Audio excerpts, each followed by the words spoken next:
भारत माता की।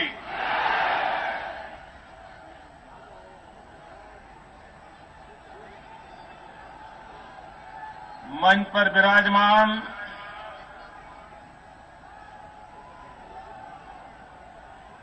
लोकसभा की सदस्या और भारतीय जनता पार्टी की राष्ट्रीय नेत्री बहन सरोज पांडे जी, इस चुनाव में भारतीय जनता पार्टी के प्रत्याशी श्रीमान हेमचंद्र यादव जी, श्री विजय बघेल जी, श्री प्रेम प्रकाश पांडे जी, रामशिला साहू जी, विद्यारतन भसीन, सामल राम जी, मंच पर विराजमान भारतीय जनता पार्टी के सभी वरिष्ठ महानुभाव, सब्बों भाई बहनी माना, जय जोहार।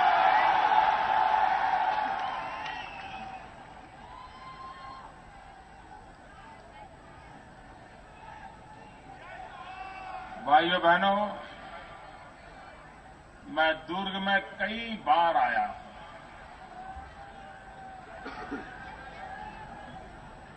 लेकिन मुझे कभी महसूस नहीं होता था ये सचमुच में दुर्ग है कि नहीं है। लेकिन आज ये विराट दृश्य देख करके मैं कह सकता हूं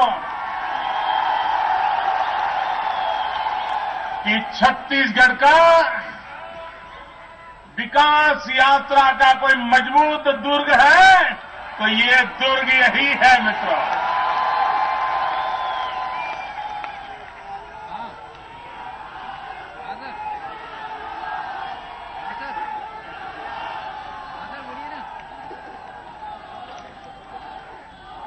मित्रों, चुनाव में हमने अनुभव किया है, आज देश में कोई भी सरकार बने तो 2 साल 3 साल के भीतर भीतर लोगों का रुझान बदल जाता है। सामान्य मानवी को निराशा महसूस होने लगती है और उस सरकार के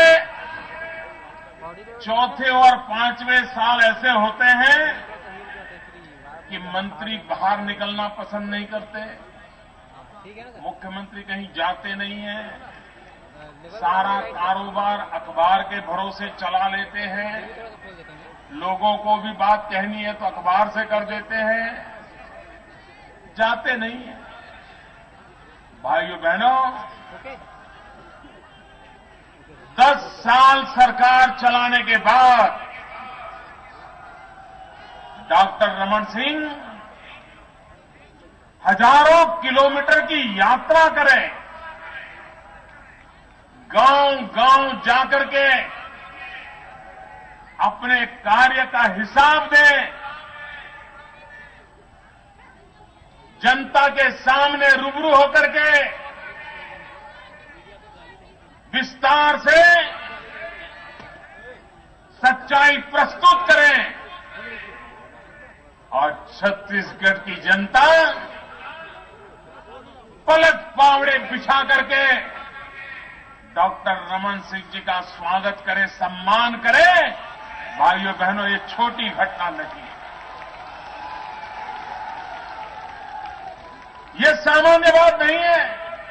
हम टीवी पे देखते हैं कुछ राज्य के मुख्यमंत्री बड़े उत्साह के साथ निकलते तो है, लेकिन 4, 6, 8 दिन में जूते आना शुरू हो जाते हैं। पहले टमाटर और प्याज भी आते थे, लेकिन महंगे हो गए इसलिए लोग डालते नहीं हैं।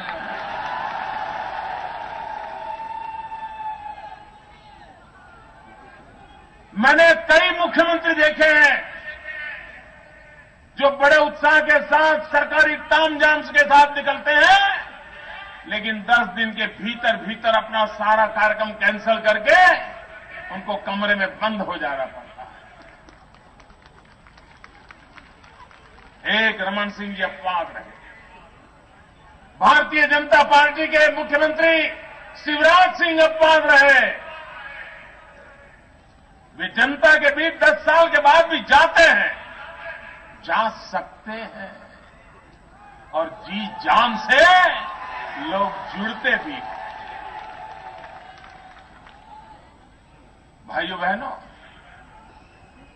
ये चुनाव है। रमन सिंह जी अपना हिसाब दे रहे हैं, क्या किया, कैसे किया, कब किया, किस किस क्षेत्र में कैसे कैसे विकास हुआ, पाई पाई का पल पल का हिसाब दे रहे हैं। दिल्ली के भी मेहरबानी यहां आते हैं इन दिनों। मेरे भाइयों बहनों, मुझे जवाब देना दोगे? सब तरफ से जवाब आएगा। जो खड़े हैं वो भी बोलेंगे। आप मुझे बताइए, ये दिल्ली सरकार के जो लोग आते हैं, उन्होंने अपने काम का हिसाब देना चाहिए कि नहीं देना चाहिए? महंगाई का क्या हुआ कहना चाहिए कि नहीं कहना चाहिए? नौजवानों को रोजगार मिला कि नहीं मिला कहना चाहिए कि नहीं कहना चाहिए?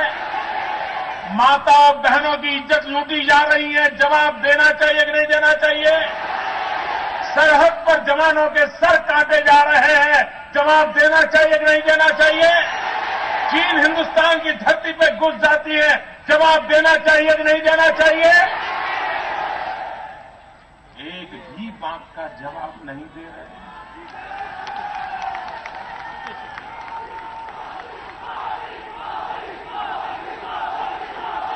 क्या लोकतंत्र में आपकी जिम्मेवारी नहीं है? ऊपर से यहां आकर के पता नहीं क्या क्या सुनाते हैं। मैडम सोनिया जी आई थी,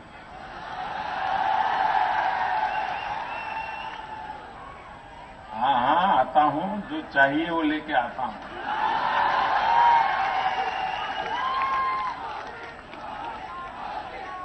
भैया आप जरा संभालिए, मैं हूं, चला नहीं जाऊंगा, आपका मेहमान हूं, रुक जाऊंगा, चिंता मत कीजिए।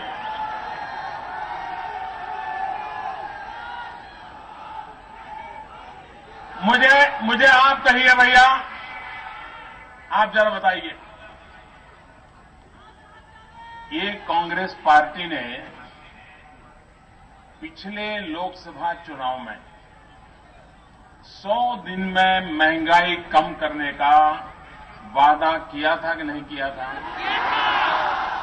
100 दिन में महंगाई कम करने के लिए कहा था। महंगाई कम हुई? महंगाई बढ़ी? उन्होंने जवाब देना चाहिए कि नहीं?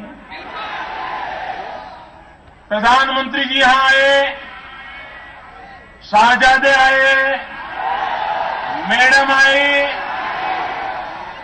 लेकिन महंगाई का म भी बोलने को तैयार नहीं है।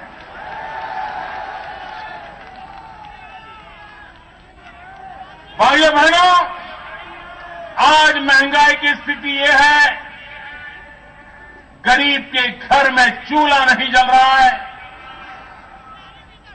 बच्चा रात रात रोता है, मां आंसू पी के सोती है, लेकिन देश के नेताओं को गरीब की रोटी, गरीब की रोजी, इसके विषय में एक शब्द बोलने की फुर्सत नहीं। मैडम सोनिया जी, अरे आप तो मां हैं, मां। बच्चे भूखे हैं, कम से कम 2 दर्द भरे शब्द तो बोल देती। उनको मरहम लगाने की कोशिश करते, उनकी पीड़ा कम करने का कोई वादा करती, क्या किया उसका हिसाब देती। एक मां बच्चों को कभी भूखा नहीं देख सकती, लेकिन पता नहीं कांग्रेस पार्टी के लोग 7वें आसमान पर बैठे हैं, अहंकार से भरे हुए हैं। वो ये मान के चलते हैं ये राज्य, ये सत्ता, ये कुर्सी, ये उनकी संपत्ति है। किसी को भी उनसे छीनने का अधिकार नहीं है। किसी को भी उसके विषय में आवाज उठाने की ताकत नहीं होनी चाहिए। भाइयों बहनों, ये दिल्ली में जो कांग्रेस सरकार टिकी है ना, ये अपने अच्छे कामों के कारण नहीं टिकी है। दिल्ली में जो सरकार चल रही है वो बहुमत के भरोसे नहीं चल रही है। दिल्ली में जो सरकार चल रही है वो सीबीआई के बलबूते पर चल रही है। सीबीआई, जब उनको जरूरत पड़े तो कभी सपा वालों के घर सीबीआई पहुंच जाती है, कभी जरूरत पड़े तो बसपा वालों के यहां पहुंच जाती है, कभी जरूरत पड़े तो डीएमके के घर जाकर के डेरा तम्बू डालती है। सबको डराते हैं और डरा करके सीबीआई का दुरुपयोग करके अपनी सत्ता बरकरार रखने का प्रयास करते हैं। उनको लगा कि सीबीआई एक ऐसी दवाई है, वो हर दुखों के लिए उत्तम उपाय है। उनको लगा ये दवाई मोदी को भी लागू पड़ जाएगी, तो इन्होंने ये दवाई, ये सीबीआई, उसका डोज मोदी को भी देने की कोशिश की। अभी भी लगे हैं। उनको लगता था ये सीबीआई मोदी कांप जाएगा, मोदी डर जाएगा, मोदी को जेल दिखाई देगी। मैडम सोनिया जी, आपको पता होना चाहिए, मैं महात्मा गांधी और सरदार पटेल की भूमि में पैदा हुआ।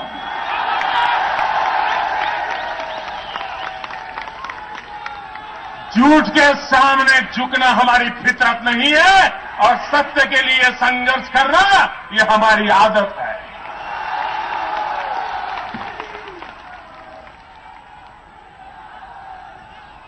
आप हमें डरा रहे हो,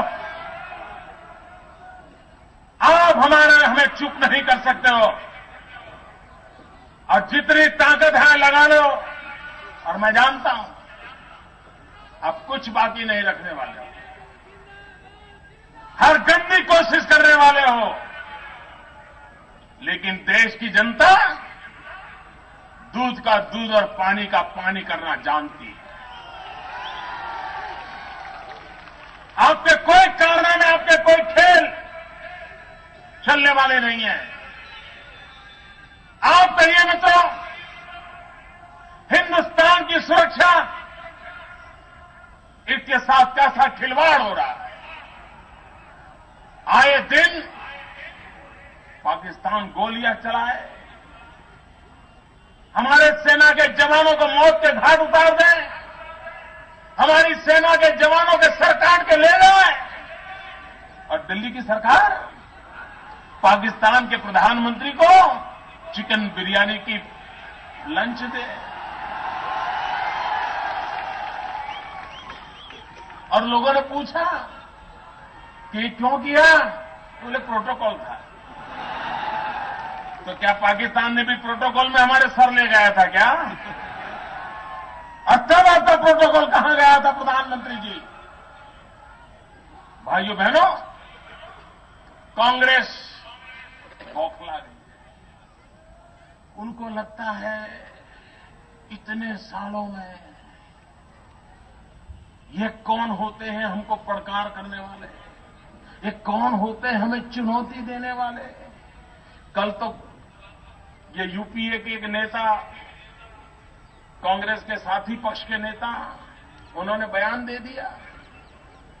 ये बयान मोदी से लेना देना नहीं है, ये बयान उनकी मानसिकता का परिचय करवाता है। उन्होंने क्या कहा? अरे एक चाय बेचने वाला देश का प्रधानमंत्री कैसे बन सकता है?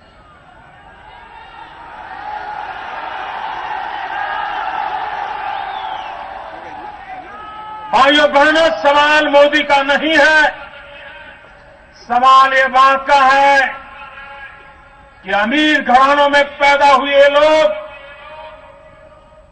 ये शाही सल्तनत में जिंदगी गुजारने वाले लोग गरीबों की मजाक उड़ा रहे हैं और इसीलिए इस भाषा का प्रयोग करते हैं।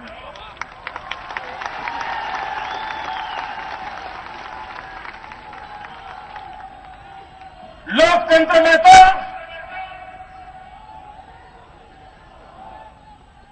रोड पर बूट पॉलिश करने वाला भी अगर उसमें क्षमता हो तो भारत का भाग्य विधाता बन सकता है।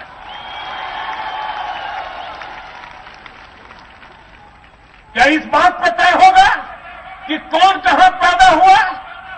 क्या इस बात से तय होगा कि किसकी शिक्षा दीक्षा क्या हुई?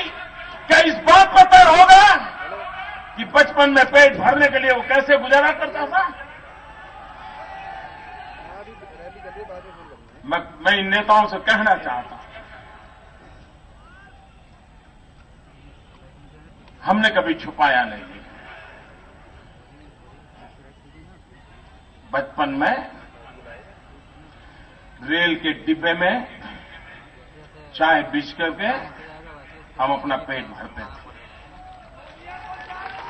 हमने कभी जेब काट करके पेट नहीं भरा है। हम गलत रास्ते पर जाकर के जिंदगी नहीं गुजारी है।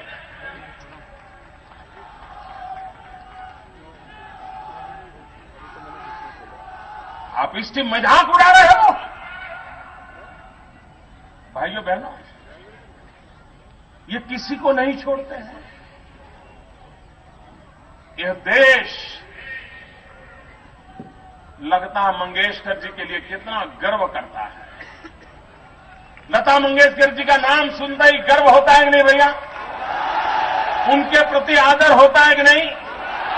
उनके सामने सर झुकाने का मन होता है कि नहीं? आए मेरे वतन के लोगों, गीत सुनते ही देश के लिए मर मिटने वालों की याद आती है कि नहीं आती है? जिनका एक एक स्वर, एक एक सुर आज भी हिंदुस्तान की हर पीढ़ी के व्यक्ति को प्राण देता है। उन्होंने इतना कह दिया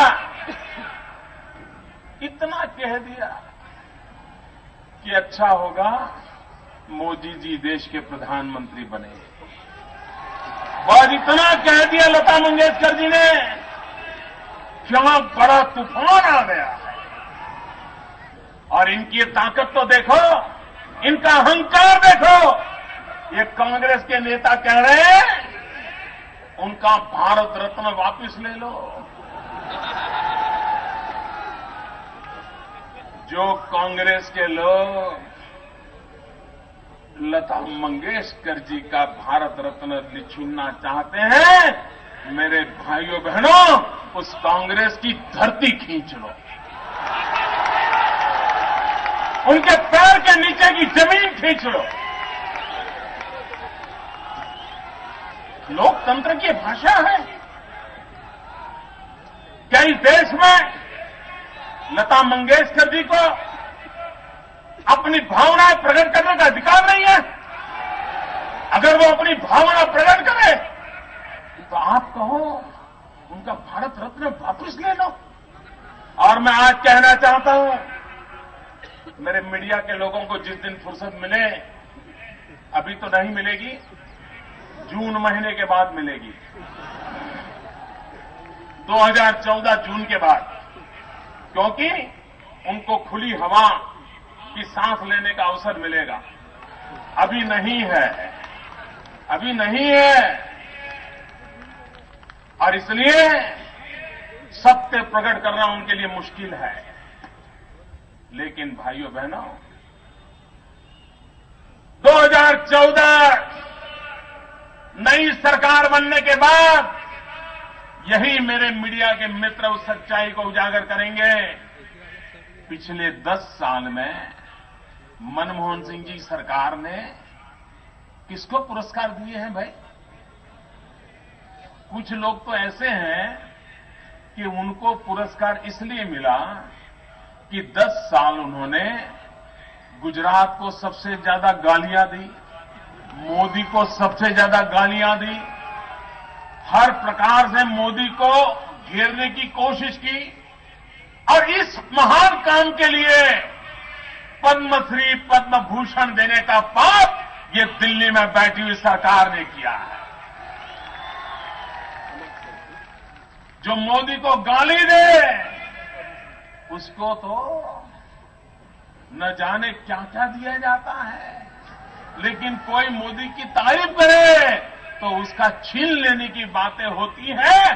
भाइयों बहनों, ये लोकतंत्र की भाषा नहीं है, ये लोकतंत्र से चल नहीं सकता। भाइयों बहनों, ये कांग्रेस पार्टी ने चुनाव में वादा किया था। उन्होंने कहा था, 2009 के मैनिफेस्टो में लिखा हुआ है, उन्होंने कहा था कि दिल्ली में हमारी सरकार बनेगी तो हम 1 करोड़ नौजवानों को हर वर्ष रोजगार देंगे। भाइयों बहनों, मैं पूछना चाहता हूं, ये दिल्ली सरकार ने आप में से किसी को रोजगार दिया है भाई? अरे बोलो, दिया हो तो बोलो ना भाई। अरे दिया हो तो मीडिया वाले लिख लेना भैया, दिया है क्या? आपको रोजगार मिला है? आपको नौकरी मिली है? ये वादा किया था, जवाब दो। आपने कहा था कि हम नौजवानों को रोजगार देंगे। आप मुझे बताइए मित्रों, आज परिवार बढ़ता चला जा रहा है।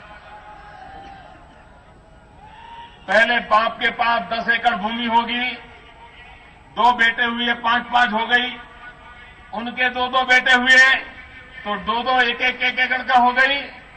वो बेचारा कैसे कमाएगा?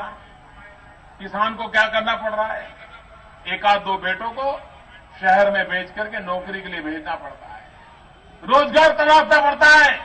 अगर हिंदुस्तान में, जो आज दुनिया का सबसे नौजवान देश है, 65% जनसंख्या इस देश की 35 से कम उम्र की है, ये नौजवान, उसके पास बुद्धि है, शक्ति है, सामर्थ्य है, परमात्मा ने उसको विशाल भुजाएं दी है, उत्साह है, उमंग है, संकल्प है, अच्छी सोच है।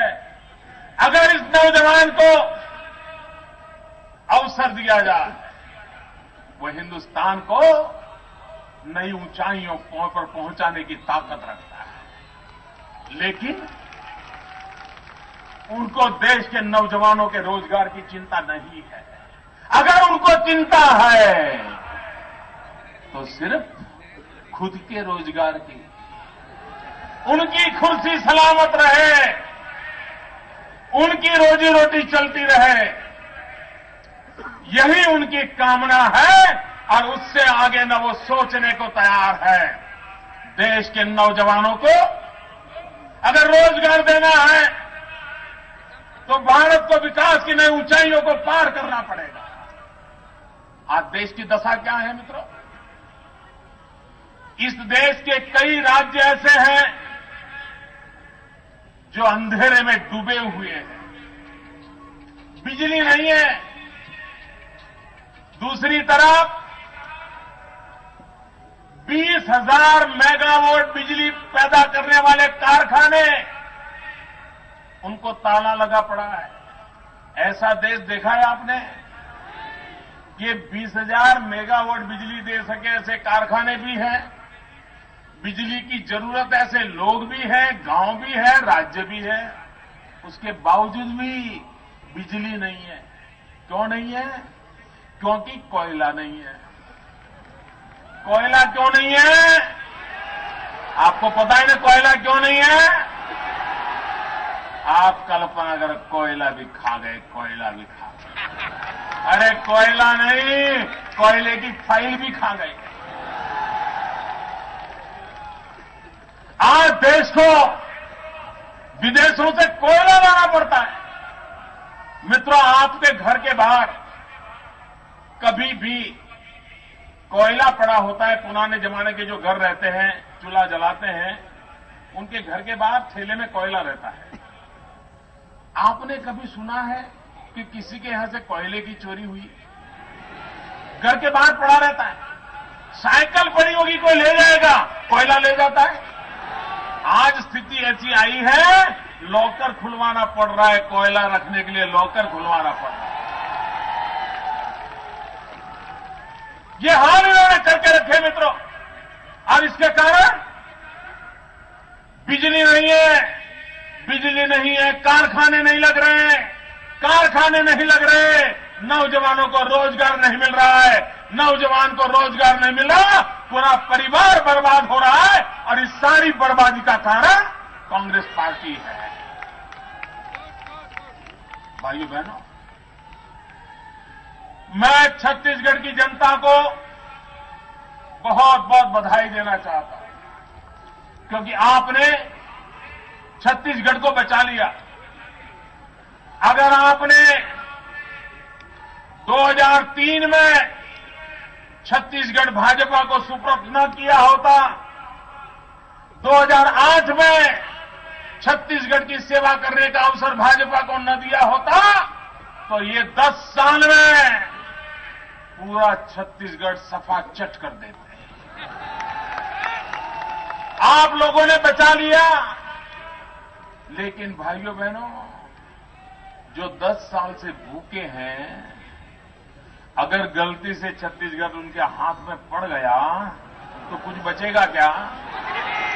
जो 10 साल से भूखे हैं, दोनों हाथ से लूटने के लिए तैयार बैठे हैं, अगर उनको मौका मिला तो कुछ बचेगा?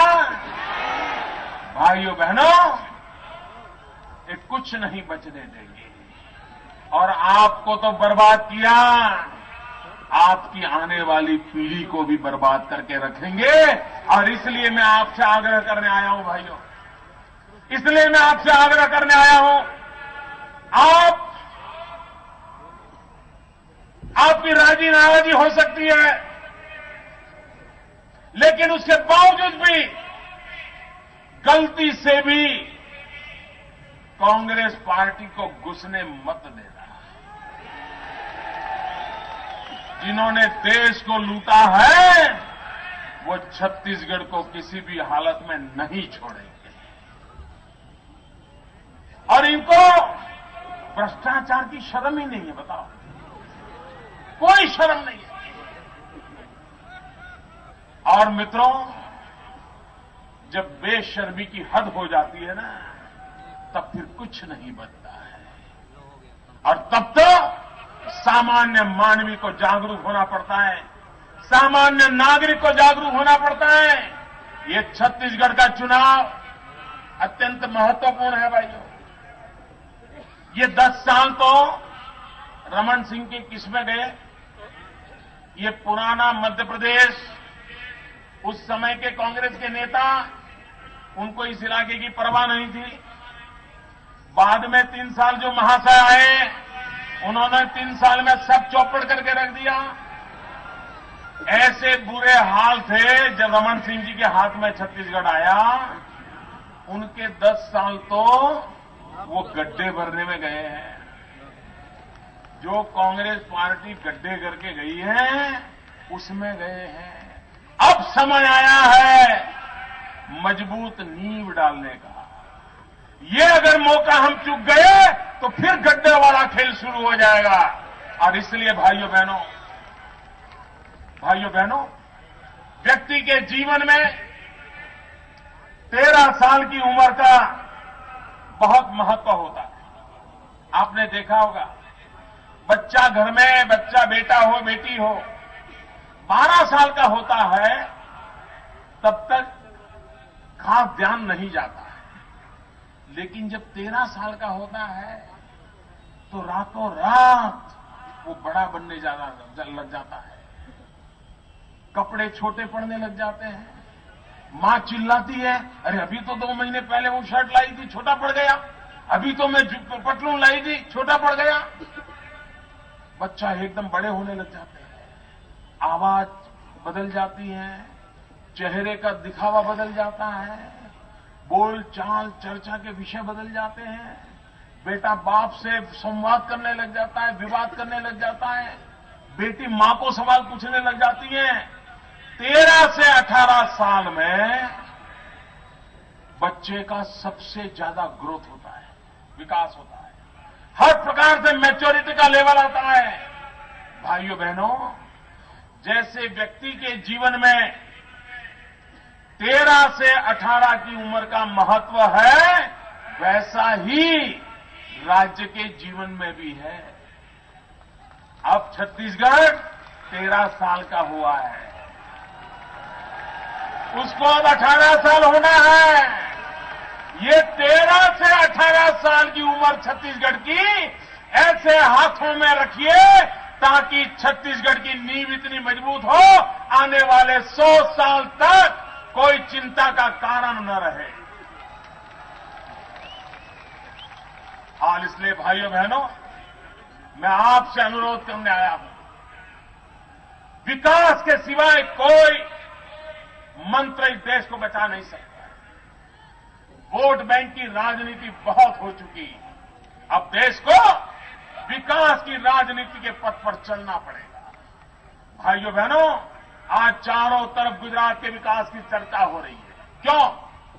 क्योंकि हमने वोट बैंक की राजनीति को दफना दिया। हमने विकास की राजनीति का मंत्र उठा लिया, सबका साथ सबका विकास। और उसी का परिणाम है कि गुजरात की जनता ने बार बार बीजेपी को जिताया, स्थिरता दी। आपको भी मैं अनुरोध कहने आया हूं, आप हमें अवसर दीजिए, डॉक्टर रमन सिंह जी को अवसर दीजिए, भारतीय जनता पार्टी के कमल निशान को अवसर दीजिए। आप चाहते हैं वैसा छत्तीसगढ़ बना करके हम देंगे आपको।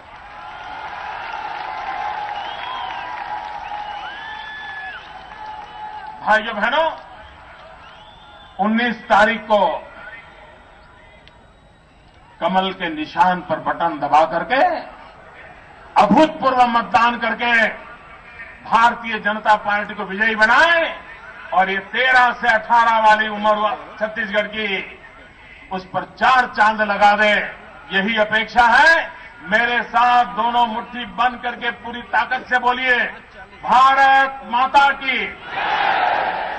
किसी का हाथ नीचे नहीं होना चाहिए। पूरी ताकत से बोलिए, भारत माता की, भारत माता की, भारत माता की।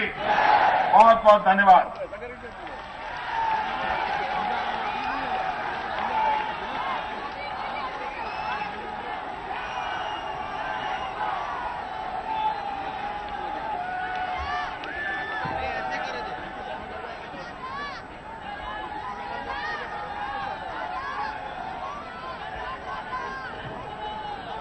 तेरा वैभव अमर रहे मां, हम दिन चार रहे न रहे, इस नारे को आत्मसात करके भारत मां के सेवा में लगे युग पुरुष आदरणीय मोदी जी सुन रहे थे। आभार प्रदर्शन के लिए दुर्ग जिला के ऊर्जावान अध्यक्ष आदरणीय थानूराम साहू जी को आमंत्रित करता हूं। आदरणीय थानूराम साहू जी। बनना चाहिए लेकिन ज्यादा ये सब बात मजा नहीं आता। सम्माननीय नौजवान साथी, माताएं एवं बहनें, आप सब माननीय नरेंद्र मोदी जी का भाषण बड़े धैर्यपूर्वक सुना और अपने अमूल्य समय निकालकर इस सभा की